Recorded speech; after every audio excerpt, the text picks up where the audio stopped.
Vipi akija kukukuta hapa? Yana muongelea yule. Acha mimi nasikuulize kitu. Unajua unachukulia kawaida.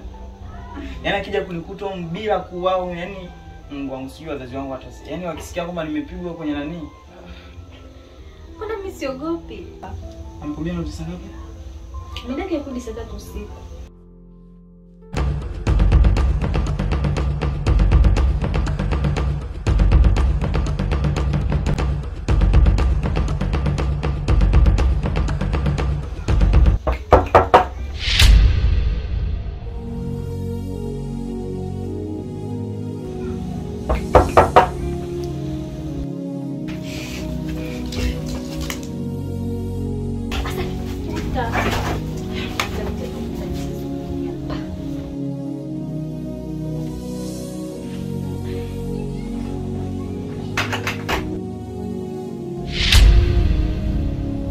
Sema unachelewa kufunga mlango. Kwani kuna nini mama? Mbona kuja na hasira? So una hasira. Alafu wewe, hiyo sasa hivi masuala yako unajua. Hivi nagonga mlango muda wote wewe, yani upo tu ndani. Alafu mbona uko hivi? Kwa jamani nisivae hivi, si ndani mwangu au? Yaani niambia wewe umkuchoka choka wewe.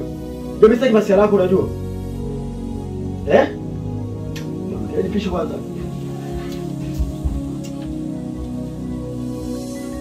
Eti. Na hivi viatu hapo nje vya nani? Sinakuuliza wewe. Hivi viatu hapo nje vya nani? Leo, hivyo si viatu mtoto anaweza kupita kaeka. Hivi unanichukulia yani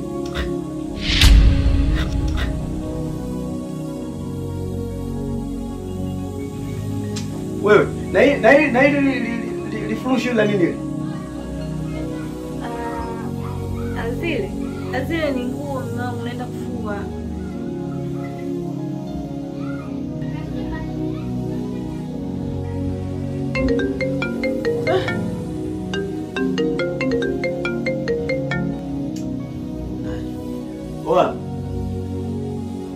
Fadhili nakuja basi hapo mwanangu, nakuja mwanangu.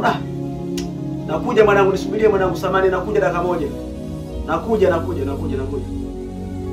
mwanangu.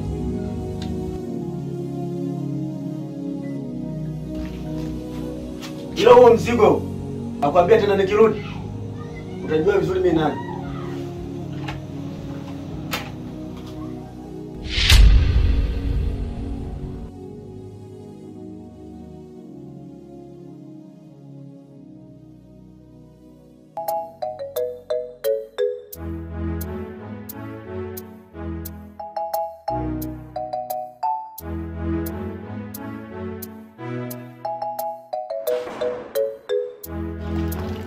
Kwa vipi mwanangu kule kazini mambo yanaendaje? Na kazini kwangu sasa hivi sababu kuna kazi siku. Ile kazi mpaka naiona tu. Sikufika mara tamani kuacha ile kazi mwanangu. Unajua mambo sasa yashakuwa magumu. Yaani sisi kwa sababu nafikia. Wewe unajua ni mwanangu afu mimi nakwambia wewe pia. Siwezi kumwambia mtu mwingine hayo mambo yangu. Unaelewa vizuri mwanangu? Kweli.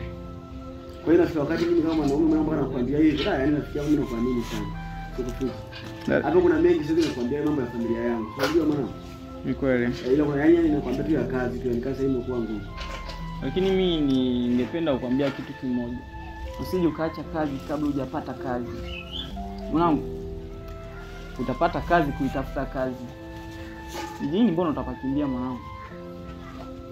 Kikubwa mwanangu unapofanya mambo yako, fanya kwa kitumia, hata kama upo kwa bosi wako. Mwanangu wewe sawa? Habari zenu jamani. Kidunda. Na kuna mchepuko wa mkeo.